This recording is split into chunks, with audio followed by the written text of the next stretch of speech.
Assalamualaikum warahmatullahi wabarakatuh.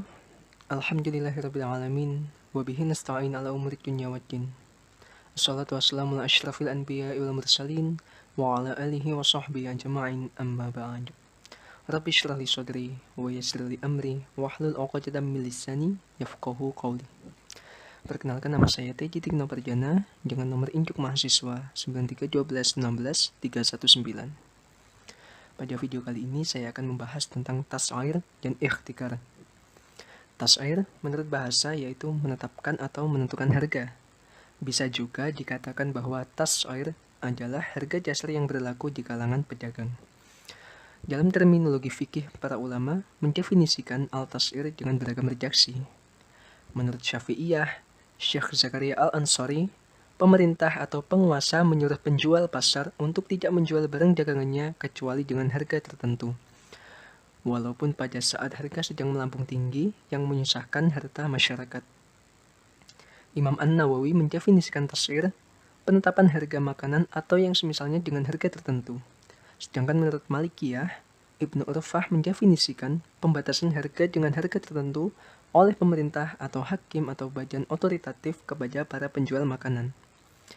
Sedangkan menurut Hanabilah, Al-Bahuti mendefinisikan penetapan harga oleh imam atau pemimpin atau yang mewakilinya dan pemaksaan kepada masyarakat untuk mengikutinya. Selanjutnya ada hukum praktik tas'ir. Para fuqaha terbelah menjadi dua pendapat. Yang pertama, al-tas'ir ini hukumnya haram, dan ini merupakan pendapat jumhur.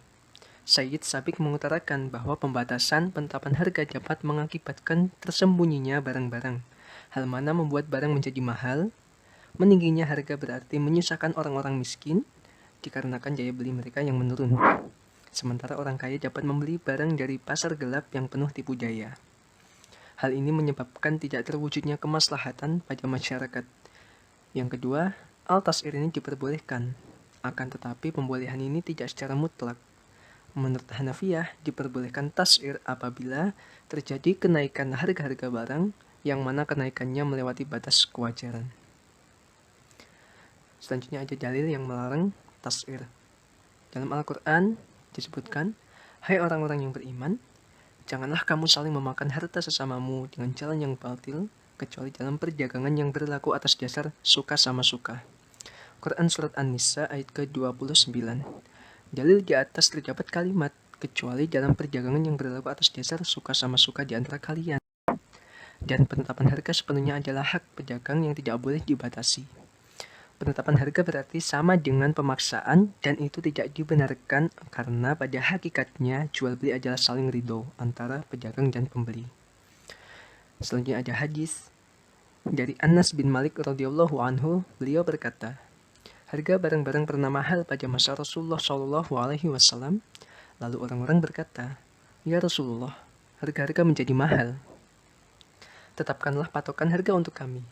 Lalu Rasulullah SAW bersabda, "Sesungguhnya Allah lah yang menetapkan harga, yang menahan dan membagikan rezeki. Dan sesungguhnya saya mengharapkan agar saya dapat berjumpa dengan Allah Subhanahu wa Ta'ala dalam keadaan tidak ada seorang pun di antara kamu sekalipun yang menuntut saya karena kezaliman dalam penumpahan darah atau pembunuhan dan harta." Hadis riwayat Al-Tirmizi.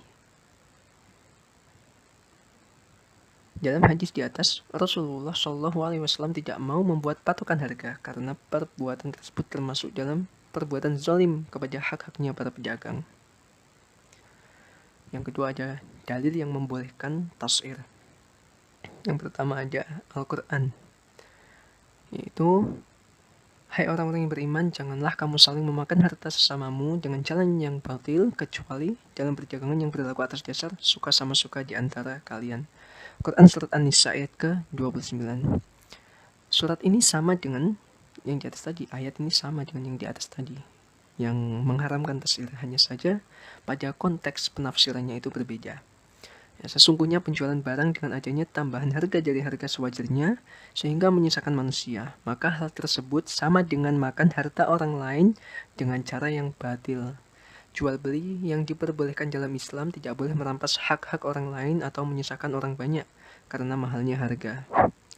Lalu ada asar, Sa'id bin Musayyab berkata, Umar bin Khattab lewat di depan Hatib bin Balta'ah yang sedang menjual anggur di pasar. Umar berkata kepadanya tentang harga anggur itu, "Engkau harus menaikkan harganya, dan jika tidak, engkau keluar dari pasar kami." Dalam riwayat lain dengan sanad yang berbeda dinyatakan, dari Qasim bin Muhammad dari Umar radhiyallahu anhu, sesungguhnya Umar menemui Hatib di pasar. Ia mempunyai 2 karung anggur. Umar menanyakan kepadanya tentang harga keduanya, maka ia menaikkan harga masing-masing 1 dirham.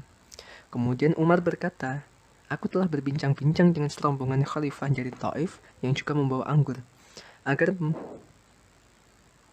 mereka memandang bahwa anggur yang kamu jual di bawah harga. Karena itu, engkau harus menaikkan harganya, dan jika tidak, engkau masukkan anggurmu ke rumahmu, maka jualah sebagaimana yang engkau inginkan." Ketika Umar pulang, yang memikirkan ucapannya, kemudian ia mendatangi rumah Hatib dan berkata, "Sesungguhnya apa yang telah aku katakan bukan sebuah tekad dan keputusan yang mutlak, tapi hanyalah merupakan keinginanku untuk kebaikan penduduk negeri. Berapapun yang engkau inginkan, jualah, dan bagaimana yang engkau inginkan, maka jualah." Dari asar ini dapat diketahui bahwa pedagang yang menurunkan harga barang dagangannya harus diperintahkan untuk segera mengikuti harga yang berlaku dominan di tengah pasar. Maka jika ada seorang atau sekelompok kecil pedagang yang menurunkan harga, mereka harus diperintahkan untuk menaikkan harga barangnya sesuai dengan harga pasar pada umumnya. Sebab yang menjadi patokan adalah harga pasar pada umumnya, dan dengan harga itulah barang-barang diperjualbelikan. Jika pedagang menjual di bawah harga rata-rata, maka akan merugikan kepentingan pedagang lainnya. Walaupun dalam asar di atas Umar menyatakan bahwa perintah itu bukanlah suatu keputusan yang mutlak, tetapi bertujuan untuk kebaikan masyarakat. Lalu lanjut ke pembahasan ikhtikar. Ikhtikar dalam bahasa Arab yang merupakan sebutan untuk monopoli. Dalam kamus-kamus bahasa Arab, ikhtikar mempunyai arti yang banyak, di antaranya sebagai berikut. Menurut Az-Zamakhsyari adalah ihtakara at-ta'am, yang artinya adalah menimbun makanan sehingga harganya naik. Al-Jauhari mendefinisikannya dengan ihtikar at-ta'am, yang artinya mengumpulkan dan menimbun dengan menunggu harganya naik. Kemudian Ibnu Maznur mengartikan al-ihtikar adalah mengumpulkan makanan dan sejenisnya dari apa-apa yang dimakan dan menahannya dengan menunggu naiknya harga. Bahasa ikhtikar adalah suatu perbuatan menimbun, mengumpulkan barang atau tempat menimbun. Al-Fahrus Abdi menyebutkan bahwa ikhtikar artinya mengumpulkan, menahan barang dengan harapan mendapatkan harga yang mahal. Hukum praktik ikhtikar, mayoritas fuqaha ini berpendapat haram pada praktik ini. Ini berlaku mutlak dan tidak ada pembatasan secara khusus dalam beberapa komoditas tertentu. Perbuatan penimbunan harta merupakan kejahatan. Para fuqaha membagi menjadi 3 kriteria pelarangan atau keharaman praktik ini. Di antaranya, yang pertama, ada objek barang yang ditimbun itu kelebihan dari apa yang dibutuhkan. Seseorang boleh menimbun untuk persediaan kebutuhan dirinya dan keluarganya dalam jangka waktu 1 tahun. Lalu yang kedua, ada pelaku ikhtikar ini menunggu saat-saat naiknya harga barang agar dapat menjual dengan harga yang lebih tinggi karena masyarakat sangat membutuhkannya di masa depan. Yang ketiga, ada praktik ini dilakukan pada saat orang membutuhkan barang yang timbun seperti kebutuhan pokok, bahan bakar, alat kesehatan, dan lainnya. Hikmah dari pelarangan kegiatan ini yaitu menjauhkan manusia untuk saling menzalimi atau kemudaratan bagi setiap orang. Karena penimbunan harta akan menimbulkan sebuah kerugian bagi masyarakat. Penimbunan harta merupakan halangan terbesar dalam pengaturan persaingan dalam pasar Islam. Berdasarkan hikmah ini, maka dapat dilihat bahwa pelarangan praktik penimbunan ini memiliki kemaslahatan yang bukan hanya menyangkut masalah pribadi, tetapi juga masalah sosial, dan jika aturan ini ditetapkan atau diterapkan, maka akan memberikan dampak positif bagi kehidupan. Kesimpulannya dari kedua pembahasan tadi yaitu tas'ir menurut bahasa yaitu menetapkan atau menentukan harga. Bisa juga dikatakan bahwa tas'ir adalah harga pasar yang berlaku di kalangan pedagang. Hukum tas'ir ini terbelah menjadi 2. Yang pertama, menurut jumhur hukumnya haram, dan yang kedua diperbolehkan jika kenaikan harga melewati batas kewajaran.